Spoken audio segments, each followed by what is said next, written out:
Assalamualaikum warahmatullahi wabarakatuh. Alhamdulillah, wassalatu wassalamu ala rasulillah Muhammad ibn Abdillah wa ala alihi wa sahbihi wa man wala. Subhanaka la ilma lana illa ma 'allamtana innaka antal alimul hakim.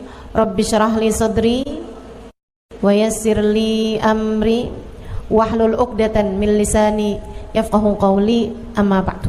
Baik, sebelum kita mulai, kita akan baca niat belajar bersama-sama. Mudah-mudahan ilmunya nanti sekali lagi jadi ilmu yang manfaat buat kita sekalian. Bismillahirrahmanirrahim. Nawaitu ta'allum wa ta'lim wan naf'a wal intifa' والمذاكرة والتذكير والإفادة والاستفادة والحث على التمسك بكتاب الله وسنة رسول الله صلى الله عليه وآله وسلم والدعاء إلى الهدى والدلالة على الخير ابتغاء مرضاته وقربه وثوابه وحسن الخاتمة مع اللطف والعافية وصلاح العاقبة برحمتك يا أرحم الراحمين. La hadratin Nabi Muhammad sallallahu alaihi wasallam wa alihi washabihi azwaji wa dzurriyyati wa ahli baiti muslimin jami'il anbiya wal mursalin wal kulli ajma'in. Anallahu yaghfiruhum wa yarhamuhum wa ya'li darajatihim fil jannah wa yanfa'una barakatihim wa asrarihim wa anwarihim wa ulumihim wa nafaatihim fid din wa dunya wal akhirah. Al-Fatihah, baca bersama-sama. A'udzu billahi minasyaitonir rajim. Bismillahirrahmanirrahim. Alhamdulillahi rabbil alamin. Arrahmanir rahim. Maliki yaumiddin. Iyyaka na'budu wa iyyaka nasta'in. Ihdinas siratal mustaqim. Siratal ladzina an'amta 'alaihim ghairil maghdubi 'alaihim waladdallin. Amin. Taqabbalallah minna wa minkum, taqabbal ya karim. Peta kebahagiaan hidup dunia membawamu kepada kebahagiaan hidup akhirat. Peta untuk membuatmu kenal kepada Sang Pencipta. Jalan hidup yang dapat membawamu menuju surga. Ini namanya jalur langit.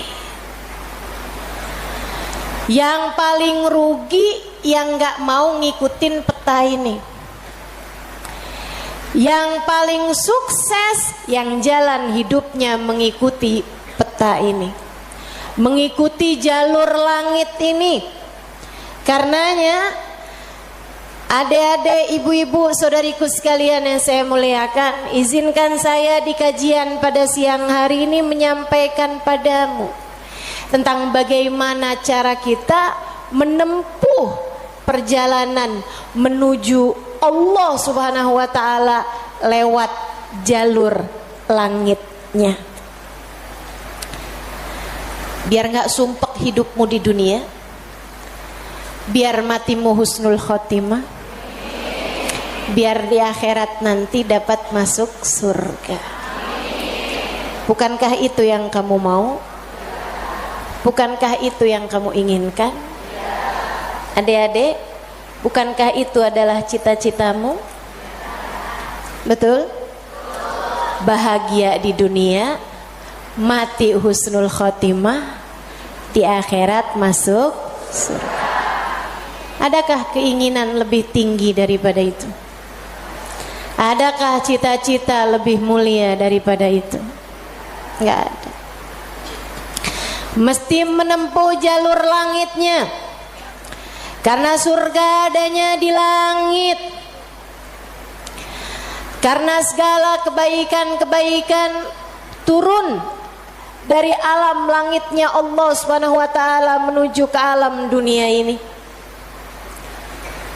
Saat kamu rasa dadamu sesak di dunia, maka naiklah ke atas dan menengadahlah. Maka dada langit siap untuk merengkuhmu, menjadikan sesakmu tak lagi bernilai apa-apa. Sesakmu jadi lega, sesakmu jadi lega. Ayo nih, buat adik-adik yang kegalauan mulu dengerin saya. Buat ibu-ibu yang pusing mulu, terutama kalau lihat sisa saldo akhir bulan, dengerin saya. Simak baik-baik jalur langit. Gimana sih caranya kita menempuh jalur langit? Pertama, apa aja jalur langit yang bisa kita tempuh? Pertama, sholat. Itu adalah jalur langit yang jangan sampai pernah kamu tinggalkan. Sayyidina Muhammad Al-Bagir berkata kepada putranya Sayyidina Ja'far As-Sadiq, "Ya bunai, ittasil billah." Wahai anakku, senantiasalah terkoneksi dengan Allah, senantiasalah tempuh jalur langit menyampaikanmu kepada Allah Subhanahu wa taala. Seringlah terkoneksi sama Allah. Anaknya bertanya, "Kaifa attasil bih ya walidi?" Bagaimana caraku untuk selalu terkoneksi dengan Allah? Bagaimana caraku berkomunikasi sama Allah? Bagaimana caraku menempuh jalur langit? Ayahandanya berkata, kalau kamu ingin kamu berbicara dengan Allah, sholatlah. Kalau kamu ingin Allah berbicara kepadamu, bacalah Al-Quran. Jadi cara pertama tersambung sama Allah adalah sholat. Jangan tinggal sholat. Jangan tinggal sholat meski siapapun yang mengatakannya. Misalnya ada orang gelarnya apa kek, profesor, doktor, belakang namanya juga ada banyak. Ada banyak gelar-gelar SAG, sarjana alam gaib. Misalnya gitu. Tapi sebenarnya apa SAG itu ya? Sarjana agama. Oh, maafkan saya ya. Saudaraku sekalian yang saya muliakan, sepanjang apapun gelar yang dimiliki seseorang, kalau dia sampai mengatakan misalnya sholat, itu sudah tidak relevan lagi di zaman sekarang. Agama ini semakin maju. Karenanya makna sholat bukan seperti yang disampaikan para ulama. Misalnya dia ngomong begitu, sholat itu tujuannya mengingat Allah, aqimis sholata lidzikri. Kamu kalau udah bisa ingat Allah nggak pakai sholat, ya itu udah cukup sebagai sholat. Nah nih, hati-hati ucapan-ucapan yang tidak bertanggung jawab semacam ini. Salat itu kewajiban dari Allah. Allah yang punya jalur langit, Allah yang tahu bagaimana cara tersambung dengan Allah Subhanahu wa taala. Dan dia yang telah menamakan salat sebagai salat dari kata-kata wasala yasilu silatan, yang artinya adalah hubungan, tersambung. Orang yang punya salat menjaga sholatnya, dia akan senantiasa tersambung dengan Allah. Dia adalah orang-orang yang menjaga jalur langit. Komunikasi langitnya tetap tersambungkan. Jagain sholat. Dek, jagain. Tapi saya belum bisa khusyuk Ustazah. Nggak apa-apa. Saya masalahnya kalau sholat suka ngelambiar pikiran kemana-mana Ustazah. Sama. Saya juga. Sama. Tapi nggak apa-apa. Jangan pernah tinggal sholat. Imam Ghazali bahkan menyebutkan salah satu penyebab kematian dalam su'ul khatimah, salah satu penyebab iman tercabut dari dalam hati di saat kematian datang, naudzubillah min dzalik, nomor 1 tarkus shalah, meninggalkan salat. Tiang agama kita. Siapa yang salatnya benar, ibadahnya benar. Siapa yang ibadahnya benar, hidupnya benar. Siapa yang hidupnya benar, bakalan matinya benar. Siapa yang matinya benar, di akhirat dapat kehidupan yang menyenangkan. Karenanya mesti, harus, nomor 1 kamu benahi dalam hidupmu, jangan tinggal sholat. Sesibuk apapun kamu, sholat jangan tinggal, Dek.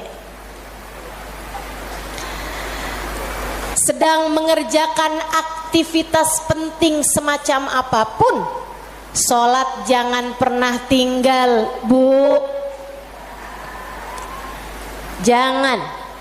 Jangan pernah tinggal sholat. Sebab orang kalau lagi ninggal sholat, bukan hanya karena dia nggak mau sholat, tapi karena dia tidak diizinkan Allah untuk menghadap kepadanya, telah diputuskan jalur antara dia dengan Allah Subhanahu wa taala. Naudzubillah min dzalik, jalur langit telah terputus darinya. Itu kayak punya HP tapi nggak ada sinyal, nggak bisa dibikin apa-apa HP-nya. Punya HP nggak ada sinyalnya, Bu, nggak ada kartunya, mau dipakai apaan? Mau dipakai ngulek sambel? Ya kan enggak gitu. Karenanya teman-teman sekalian, sholat jangan tinggal. Kamu kalau dibikin sama Allah dalam hidup nggak ngerjain sholat, kamu perlu menangisi hal tersebut. Kenapa gitu? Saya sering sampaikan, orang ketika sholat bukan hanya karena dia mau sholat, akan tetapi karena dia masih punya nilai di sisi Allah, sehingga Allah masih izin. Allah kalau benci sama satu makhluknya, sama seorang hambanya, Allah nggak akan izinkan orang tersebut menghadapkan dirinya kepada Allah dalam sholatnya. Dia kirain dia yang nggak mau sholat, padahal Allah yang nggak mau dia menghadap kepadanya. Telah diputus jalur antara dia dengan Allah Subhanahu wa ta'ala. Na'udzubillah min dzalik. Ada yang nanya sama saya, Ustazah, saya nih kan lagi belanja nih Ustazah, kan sibuk tuh kan. Belanja di mana? Di mall Ustazah. Boleh nggak Ustazah saya jamak sholat saya? Lah, nge-mall di jamak sholat? Agak nih. Belanja ke pasar, sholat udah sampai di jamak-jamak. Innalillahi. Boleh nggak Ustazah? Nggak boleh lah. Yang boleh jamak sholat itu kalau bepergian, itu pun juga dengan jarak keluar kota 82 km. Tapi kalau kurang dari itu, nggak boleh mengerjakan jamak sholat. Katanya Nabi Muhammad, man jama'as shalah bi ghairi udrin faqad atababan min abwabil kabair. Siapa yang suka ngumpulin sholat, jamaah sholat tanpa ada alasan yang dibenarkan, dia sedang mendatangi salah satu pintu dari pintu-pintu dosa-dosa besar. Dia tanya, boleh nggak Ustazah jamaah sholat? Nggak boleh, kecuali karena ada alasan yang dibenarkan. Emang kenapa gitu Ustazah? Kamu kalau kepengen hidup dipentingkan sama Allah, maka kamu harus mementingkan Allah. Sholat adalah gambaran tentang kamu mementingkan Allah, maka insya Allah hidupmu akan dipentingkan oleh Allah. Jarur langit yang pertama adalah sholat. Makanya ada orang yang sholatnya husyuk-husyuk, ada orang yang sholatnya panjang-panjang. Tuh guru-guru saya tuh sholatnya panjang-panjang, terutama sholat sunnah. Kalau sholat fardu ringan-ringan aja, karena beliau mengerjakan sholat fardunya berjamaah jadi imam. Nah itu katanya Nabi Muhammad, kalau kamu sholat jadi imam jangan jam. Tapi kalau kamu sholat sendirian, silahkan mau panjang kayak gimana pun silahkan balik. Kalau sholat jadi imam, Bismillahirrahmanirrahim. Jadi imam, Bismillahirrahmanirrahim. Jadi imam. Di dalam sholat sendirian, Bismillahirrahmanirrahim. Jalur langit yang indah, jangan pernah jadikan doa hanya sekedar, sebab doa adalah semua yang kamu perlukan. Bu, Kak, Dek, Nak, dengerin saya. Kamu yang sekarang adalah hasil dari doa-doamu di masa lalu. Coba liatin dirimu itu. Kamu yang sekarang adalah hasil dari doa-doamu di masa lalu. Orang-orang besar yang kamu lihat sekarang ini adalah hasil dari doa-doanya di masa-masa lalu. Oh, kamu lihat, orang itu pinter banget ya. Adalah karena di masa dulunya, di masa kecilnya, di masa remajanya, ia selalu mengangkat tangan untuk minta dari Allah Subhanahu wa taala, Rabbi zidni ilman nafi'a. Ya Allah, tambahkanlah untukku ilmu yang bermanfaat. Ya Allah, ajarkanlah kepadaku ilmu-Mu. Ia selalu minta kepada Allah Subhanahu wa taala ilmu, sehingga Allah pun memberi kepadanya ilmu. Siapapun yang kamu kenal, orang-orang hebat-hebat yang ada di sekitarmu, itu adalah hasil dari doa-doanya di masa-masa lalu. Tinggal kamu lihat dirimu itu. Kamu pengen jadi kayak gimana? Tempuhlah jalur langit dengan perbanyaklah berdoa. Dan itu bukan hanya urusan dunia, urusan akhirat lebih jelas lagi. Sampai saya pernah dengar satu cerita, ada dua orang, ibadahnya di dunia sama, ibaratnya nilai rapotnya nih sama persis. Nilai rapotnya sama persis waktu hidup di dunia. Dua-duanya sama-sama soleh, dua-duanya.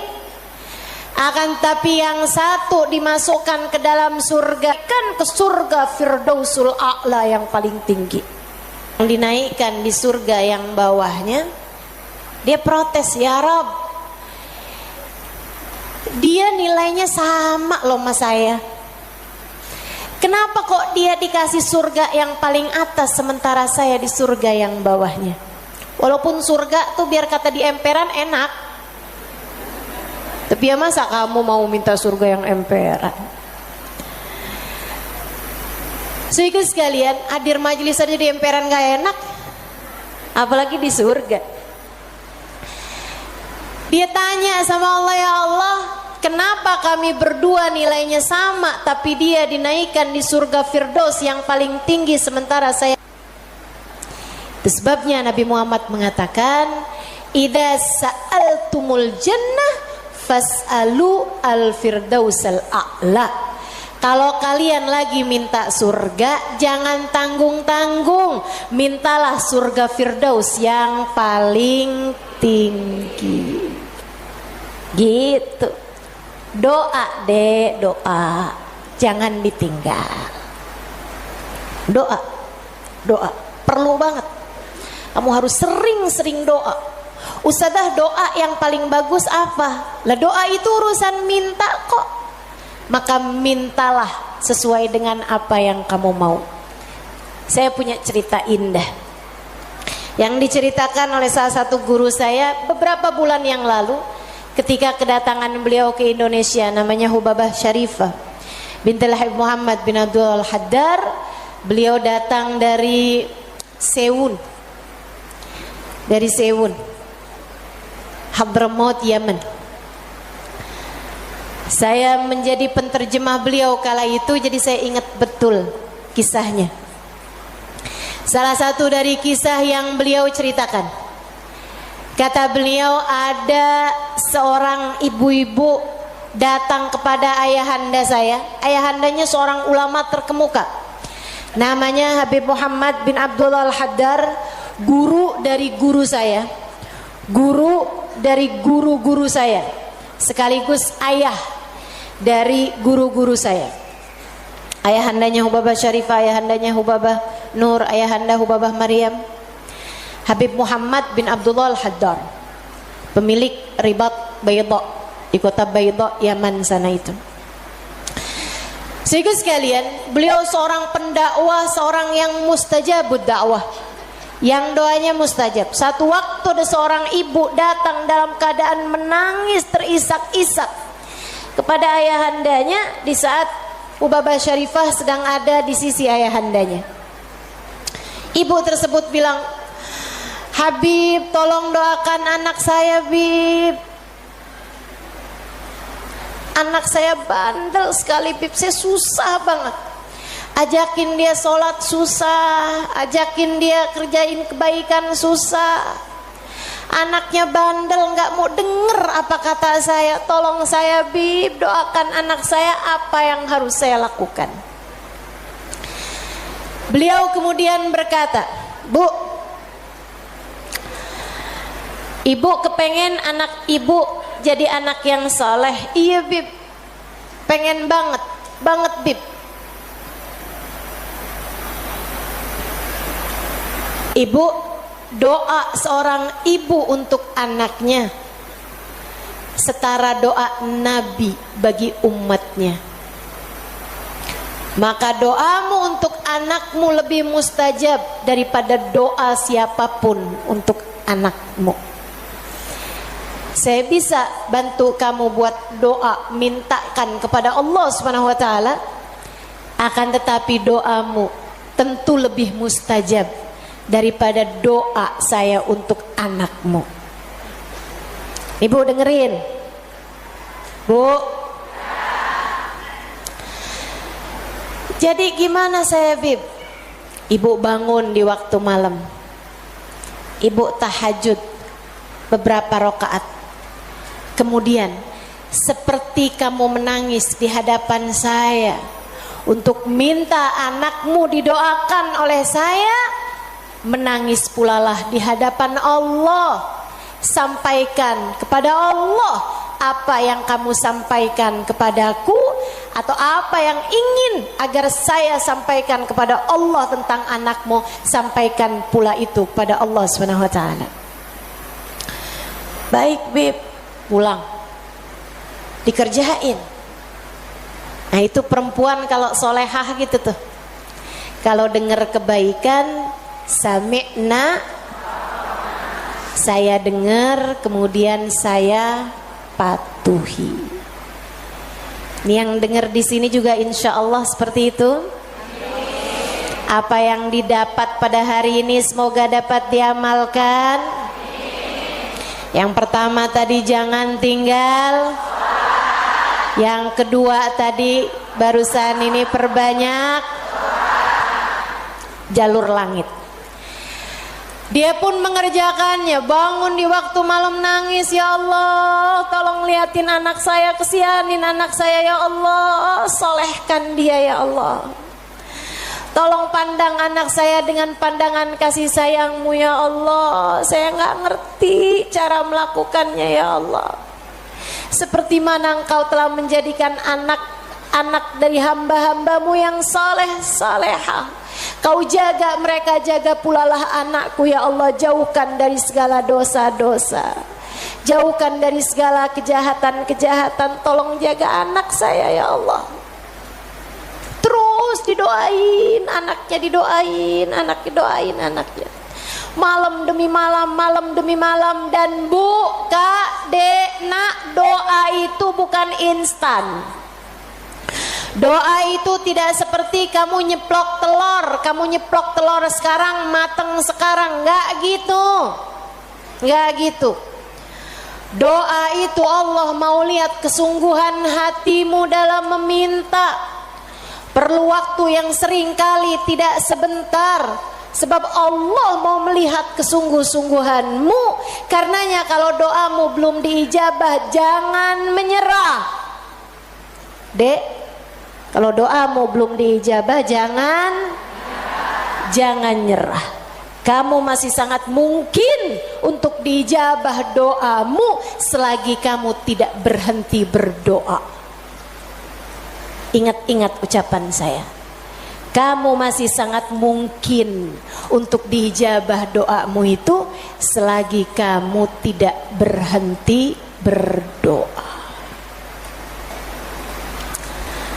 Doa terus, kata Hubabah Syarifah, setahun, 2 tahun, 3 tahun, 4 tahun, 5 tahun, 6 tahun. Kemudian anak yang dulu pernah membuat ibunya menangis karena kenakalan anak tersebut, karena ketidaksolehan anak tersebut, sekarang telah menjadi seorang anak yang dapat membuat ibunya tersenyum bangga. Di usia-usia hampir 20-an tahun, anak tersebut menjadi anak paling soleh di kampungnya. Hafal Al-Quran 30 juz dengan 7 bacaannya, qiraatus sab'ah. Anak yang jauh dari kenakalan-kenakalan remaja, anak yang dekat dengan para ulama, anak yang mengetahui banyak ilmu agama, anak yang menjadi sangat soleh, idaman semua para orang-orang tua. Jangan nyerah, jangan nyerah. Jika kehidupan membuatmu tersungkur, itu adalah waktumu untuk membenamkan dirimu dalam sujud-sujud panjang kepasrahan. Kemudian kamu langitkan doa hingga Allah mengijabah doa-doamu itu. Saya ulangi, jika badai kehidupan membuatmu jatuh tersungkur, itu adalah saat yang tepat untukmu membenamkan wajahmu dalam sujud-sujud kepasrahan. Kemudian kamu langitkan doa-doamu, berbisik di bumi, namun suaramu didengar hingga ke arsy. Saat itulah Allah akan mengijabah doamu itu. Jangan pernah berhenti berdoa. Jangan remehkan doa. Jangan remehkan doa. Saya, Dek, pernah muda juga kayak kamu. Ya masa lahir langsung gede gini. Sewaktu saya remaja, masuk umur 12 tahun, 13 tahun. Sebelum balik bahkan saya udah berada di pondok pesantren. Jadi saya itu nggak pernah ngalamin masa belum berjilbab sebelum balik. Maksudnya ketika balik tuh saya udah mulain berjilbab. Alhamdulillah, nikmat dari Allah Subhanahu wa taala. Adik-adik saudaraku sekalian, saat saya kecil, saya ada di pondok-pondok pesantren, saya mulai kenal ustadz-ustadz, ustadzah-ustadzah, ulama-ulama yang membuat saya jatuh cinta dengan ilmu agama. Alhamdulillah, Allah kasih rasa dalam diri saya keinginan untuk selalu belajar. Saya punya keingintahuan yang banyak terhadap urusan ilmu. Jadinya saya seneng banget belajar. Nah, di waktu kecil itu tadi, umur 12-an tahun sebagai santri, kan selain dari belajar ada kewajiban lain tuh. Cuci baju, apalagi kalau dapat piket, bersihin kamar mandi, nyapu kamar, ngepel kamar. Itu saya sangat tersiksa sekali, sebab saya ini adalah pemalas. Jadinya karena saya pemalas urusan bebersih, dan saya mendadak rajin ketika urusannya sama belajar. Saya seneng belajar, saya seneng tahu, saya suka mikir. Saya tuh kalau lagi baca kitab gitu seneng banget. Saya kalau lagi belajar gitu seneng banget. Apalagi kalau ustadzanya yang nyampein ilmu dengan cara-cara yang sangat saya sukai gitu, ngasih tahu hal-hal yang nggak ada di dalam kitab gitu. Saya bisa melongo dengerin, seneng banget. Jadinya di masa-masa kecil itu kalau saya lagi dengerin kajian, kalau saya lagi baca kitab, saya suka doa, ya Allah, jangan pernah pisahkan saya dari ilmu. Ya Allah, jangan pernah jauhkan saya dari kitab-kitab pengetahuan yang mendekatkan saya padamu. Umur 12 tahun, 13 tahun, doa saya semacam itu. Ayo nih adik-adik yang umur 16 tahun, ya Allah, kenapa kok saya nggak pernah ada yang nembak ya?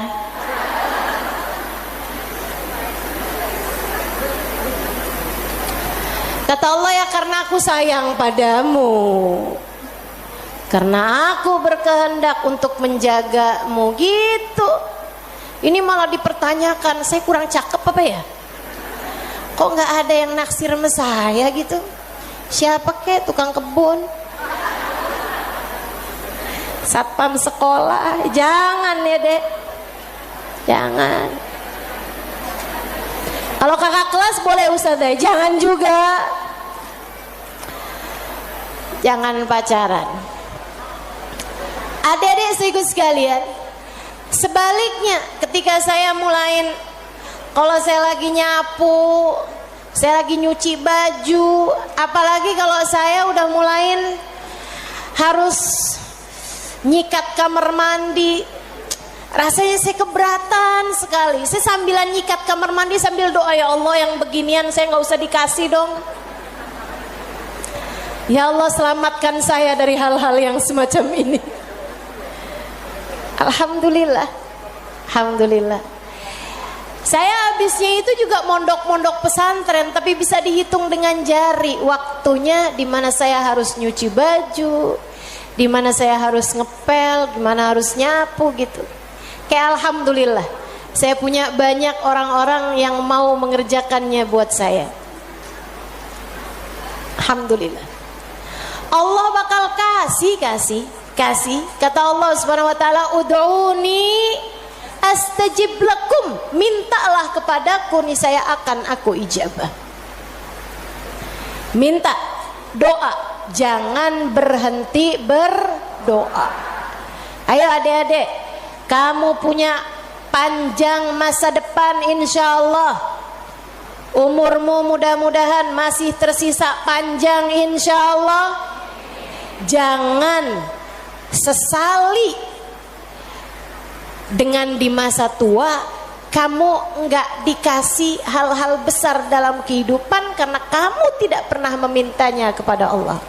Minta, ya Allah, pandanglah aku dengan pandangan kasih sayang-Mu.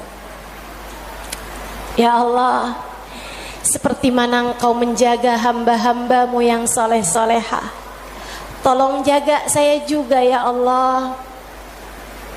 Dek, minta sama Allah. Saya serius berkata padamu, dengarkan saya. Saya menyampaikan nasihat sebagai orang tua kepadamu, Dek, kepadamu nak. Minta sama Allah, yang dekat sama Allah. Karena kalau kamu merasa kok saya punya orang tua nggak terlalu sayang ya sama saya, kamu tahu nggak? Kenapa dalam hidup kamu seringkali merasa bahwa orang tuamu nggak cukup sayang sama kamu, guru-gurumu sepertinya nggak sayang sama kamu. Saya kasih tahu, saat Allah membuat hatimu patah dari berharap kepada manusia, itu adalah cara Allah untuk mengenalkan kasih sayangnya yang tak terbatas padamu. Dekatilah Allah. Orang lain mungkin merasa bosan denganmu, tapi Allah tidak. Allah tidak. Allah tidak akan bosan denganmu kecuali jika kamu yang bosan dengannya. Allah tak akan meninggalkanmu kecuali jika kamu yang meninggalkan Allah. Maka atas nama cinta saya sampaikan padamu, Dek, dengerin saya. Bu, dengerin saya. Atas nama cinta saya sampaikan padamu, jangan pernah tinggal Allah. Yang dekat sama Allah, mintalah terus kepada Allah. Mintalah terus kepada Allah. Minta pandangan kasih sayangnya tertuju padamu. Minta Rahman Rahimnya, rahmatnya Allah kasih kepadamu. Minta agar dalam keadaan apapun Allah tak pernah berhenti menyayangimu. Mintalah, mintalah permintaan yang tak akan pernah kamu sesali. Gak usah minta, ya Allah, jangan biarkan orang tua saya meninggalkan saya. Gak usah, gak usah. Kamu Bu, jangan minta, ya Allah, jangan biarkan hati suami saya berpaling dari saya. Kamu mau minta juga terserah. Tapi yang saya sampaikan padamu adalah bahwa hal yang semacam itu bisa kamu syukuri, bisa pula kamu sesali. Akan tetapi kalau kamu tidak ditinggalkan oleh Allah, sampai kapanpun tidak akan pernah kamu sesali, insya Allah. Jadi jalur langit yang harus kamu tempuh, yang pertama adalah, yang kedua adalah, yang ketiga adalah cinta kepada baginda Nabi besar Muhammad. Dan semua orang-orang yang menyampaikanmu kepada jalur langit, jangan putus hubungan dengan orang-orang soleh, dengan para ulama Allah subhanahu wa ta'ala. Saya akan sampaikan 5 menit lagi, kemudian kita akan segera akhiri majelis ini. Saudaraku sekalian yang saya muliakan, yang pertama jangan tinggal sholat, yang kedua jangan tinggal doa. Jalur langit yang ketiga yang harus saya sampaikan padamu adalah milikilah guru yang dapat menyampaikanmu kepada Allah. Milikilah jalur langit yang dapat menyampaikanmu kepada Allah. Cintai orang-orang soleh di atasmu. hingga mereka menyampaikanmu kepada Nabi Muhammad. Kemudian Nabi Muhammad menyampaikanmu kepada Allah. Beliaulah tali Allah Subhanahu wa taala.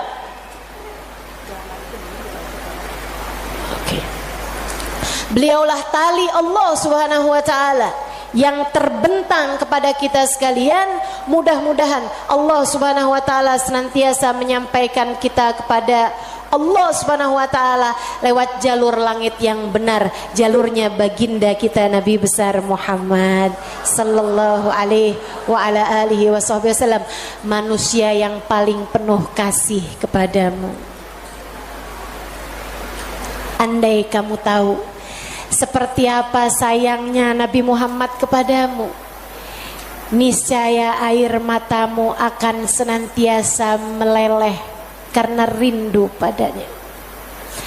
Andai kamu tahu seperti apa cintanya Nabi Muhammad kepadamu sebagai umatnya, niscaya kamu akan menyibukkan dirimu bersolawat kepadanya, dan itu adalah merupakan salah satu dari tangga-tangga yang mendekatkanmu padanya. Andai kamu tahu seperti apa cintanya Nabi Muhammad dan pengorbanannya kepadamu, niscaya kamu tak akan berharap cinta manusia selain daripada cinta Nabi Muhammad sallallahu alaihi wasallam.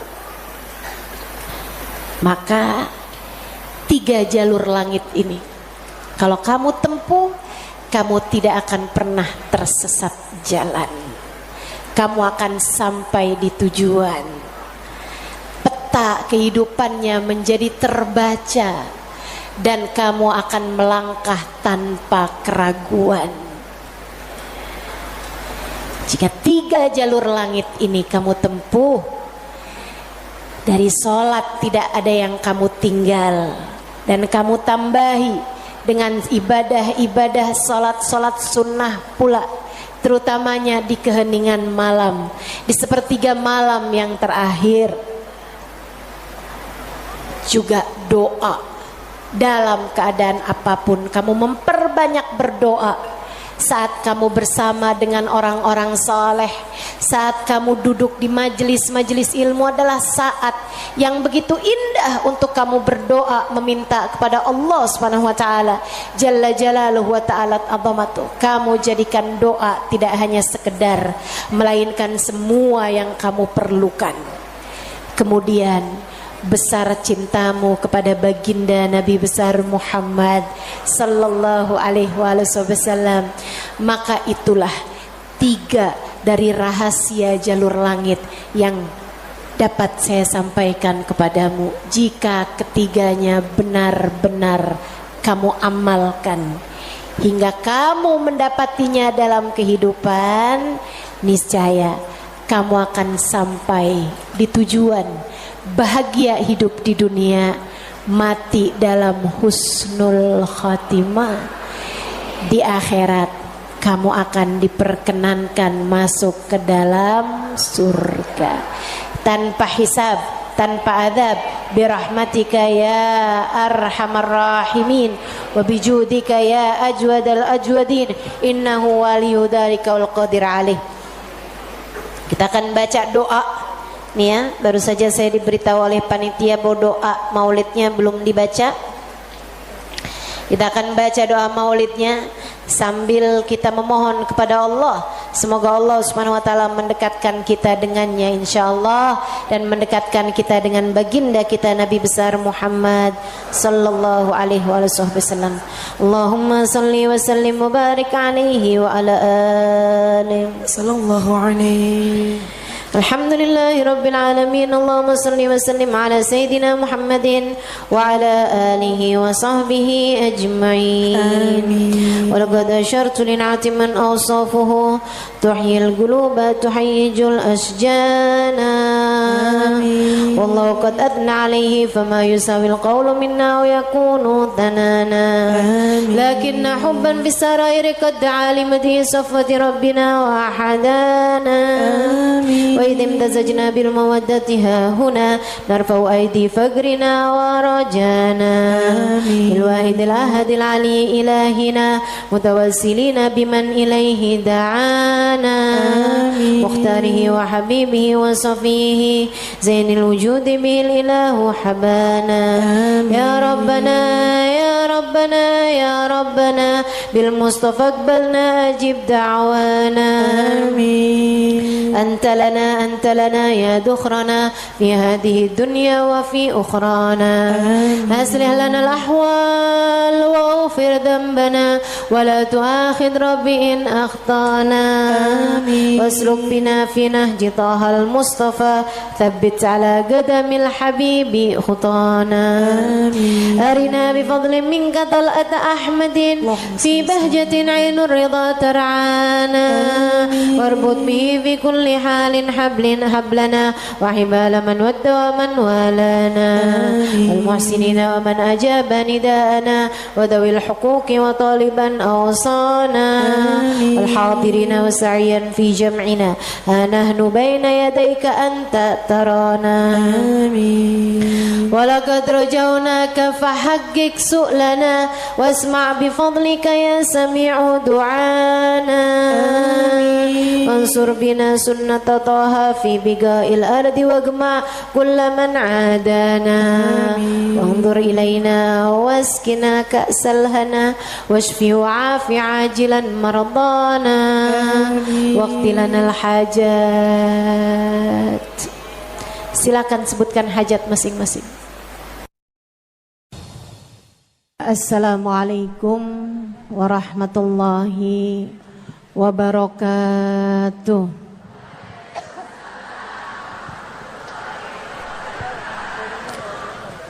Alhamdulillah. Wassalatu wassalamu ala Rasulillah Muhammad ibn Abdillah wa ala alihi wa sahbihi wa man wala. Subhanaka la ilma lana illa ma 'allamtana innaka antal alimul hakim. Rabbi shrah li sadri wa yassir li amri wahlul 'uqdatan min lisani yafqahu qawli. Amma ba'du. Alhamdulillah, Allah sampaikan juga saya ke tempat ini. Masjidnya Allah Subhanahu wa taala, bait min buyutillah, rumahnya Allah. Mudah-mudahan kita udah disampaikan di rumah Allah di dunia. Allah sampaikan pula ke Baitullahil Haram di Mekkah. Dan Allah sampaikan pula di tempat keridhaannya surga Allah di akhirat nanti insyaallah. Amin ya rabbal alamin. Rabbi la tukhzini yawma yub'atsun yawma la yanfa' mal wala banun illa man atallaha biqalbin salim. Kata Nabi Ibrahim yang Allah tuliskan dalam Al-Quran, ya Allah, jangan kecewakan aku, jangan buat aku susah pada hari di mana Engkau membangkitkan hamba-hambamu. Nanti di akhirat saat manusia dibangkitkan, ya Allah, jangan buat saya susah, jangan buat saya kecewa. Yauma la yanfa' mal wala banun. Hari yang itu loh ya Allah, hari yang tidak bermanfaat orang bawa harta, hari yang tidak bermanfaat orang bawa anak. Yang bermanfaat hanyalah orang yang datang pada Allah biqalbin salim, dengan membawa hati yang selamat. Karenanya siapapun di antaramu yang akan menuju ke akhirat,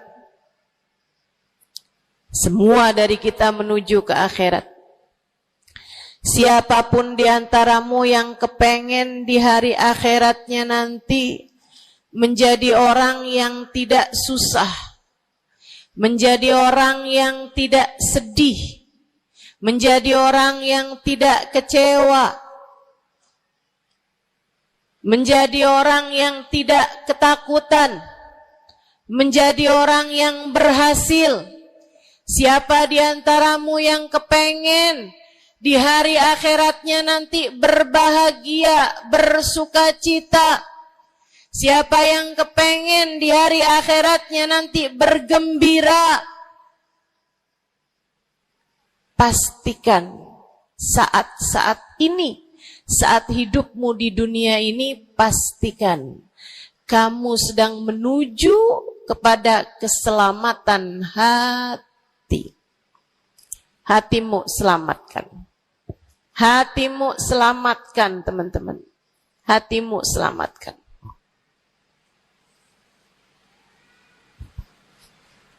Semoga Allah karuniakan kepada kita selamatnya hati, insyaallah. Amin. Semoga Allah menyelamatkan hati kita semua. Semoga Allah menyelamatkan hati kita semua.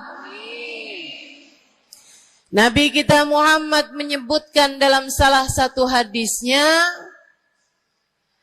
ala inna fil jasadi mudghah, idza salahat salahal jasad kulluh, wa idza fasadat fasadal jasad kulluh. Ala wahiyal qalbu. Kata Nabi, ketahuilah sungguhnya dalam diri manusia terdapat segumpal darah. Apabila ia bagus, ia selamat, ia bersih, selamatlah seluruh anggota tubuhnya.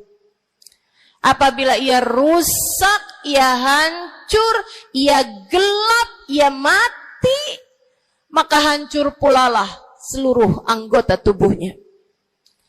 Ala wahiyal qalbu, ketahuilah segumpal darah tersebut bernama hati.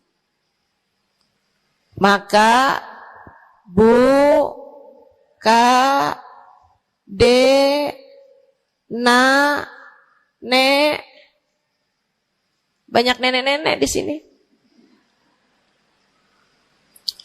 Saya sampaikan padamu pesan dari hati saya yang terdalam. Berhati-hatilah dengan hati. Yang hati-hati sama hati, apa yang ada di dalamnya? Coba silahkan. Silahkan kamu pikirkan nih, kondisi hati saya ini kayak apa.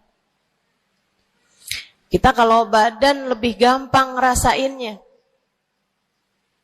Saya kalau ditanya, Ustazah lagi sakit? Iya. Sakit apanya Ustazah? Kaki. Saya bisa jawab. Tapi kalau kamu ditanya misalnya, gimana kabar hati kamu?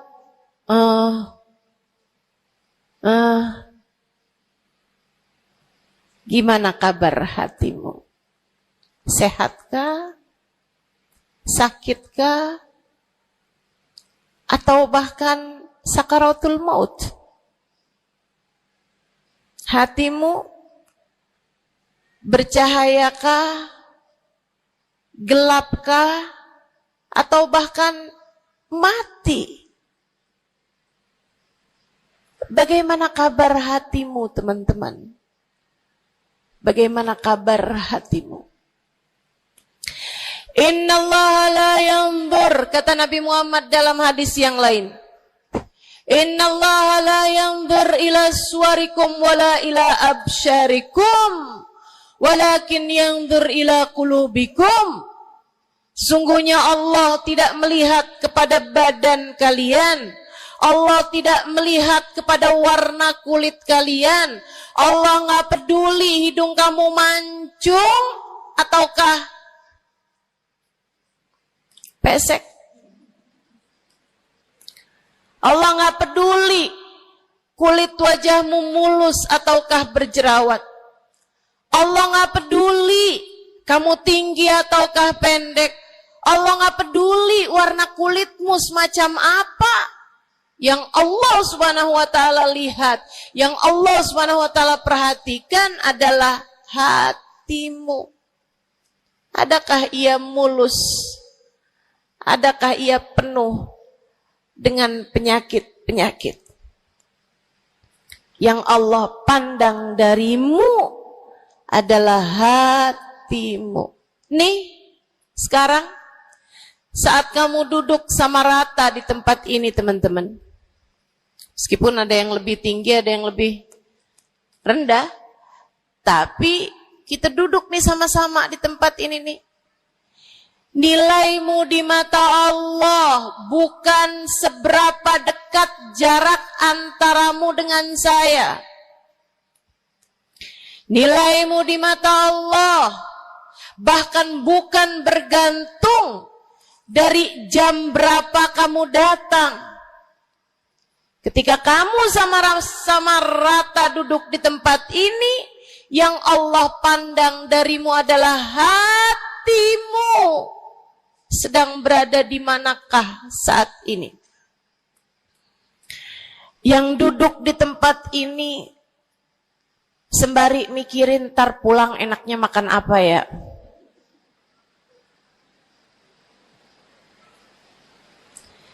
Yang duduk di tempat ini sambil mikirin, kok saya lapar ya? Iya, belum sarapan. Gara-gara buru-buru, takut nggak kedapatan tempat duduk. Gara-gara buru-buru, kepengen bisa lihat mukanya Ustazah Halimah yang viral.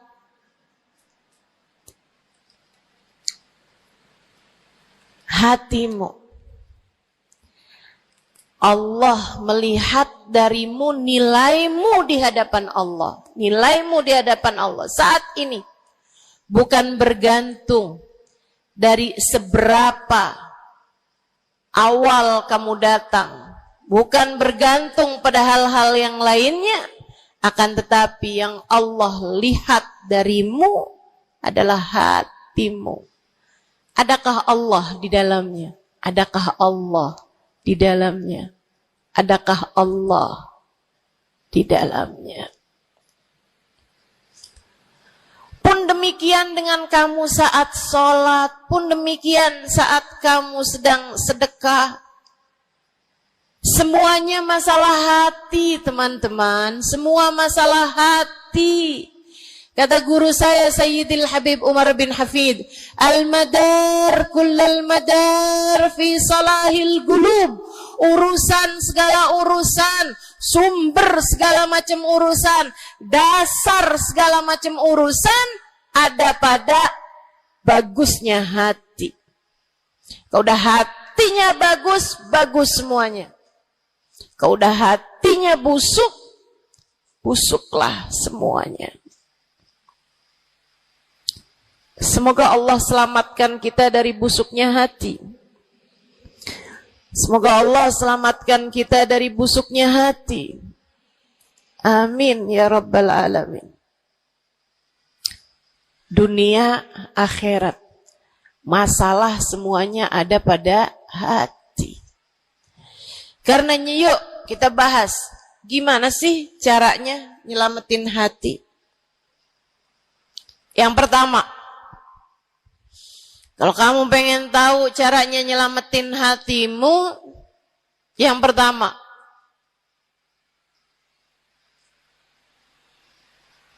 bersihkan sampah-sampahnya.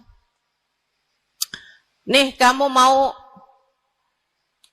rumah itu biar bagus, biar terjaga, biar selamat. Kamu lihat dalamnya, oh banyak sampah. Banyak noda, banyak kotoran. Dari mulai kotorannya cicak, ayam, sampai mungkin anjing. Karena lama nggak ditempatin.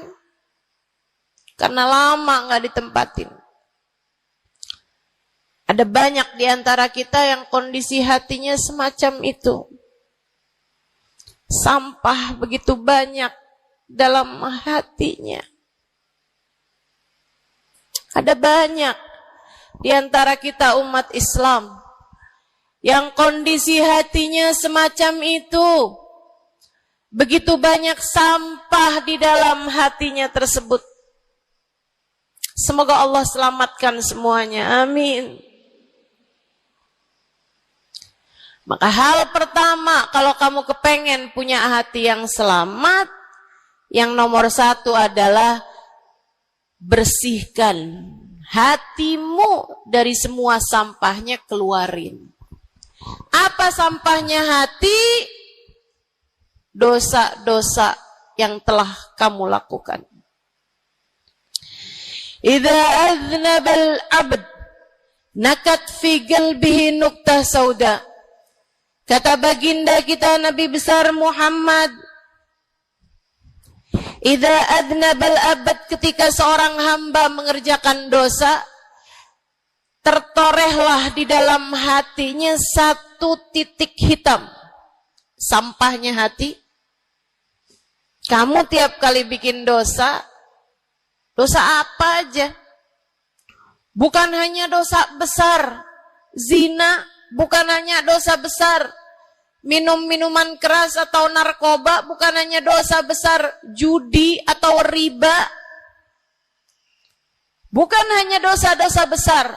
Kalau itu titik hitam yang sangat besar tertoreh di dalam hatimu itu. Bahkan dosa-dosa kecil, sekedar marah-marah sama suami, atau ngambil uang suami. Gimana? Pernah? Rezeki istri solehah ustazah. Lagi mau nyuci, kelihatan, alhamdulillah. Emang haram ya ustazah? Ya haram, bukan punya kamu. Kan katanya ada hak istri dalam harta suami. Iya betul kalau dia kasih. Kalau dia kasih, kalau nggak kasih, nggak halal juga. Bahkan dosa-dosa kecil, seperti melihat tetangga, terus kamu bilang, ya ampun, cakep banget ya. Nyesel saya nggak kawin sama dia.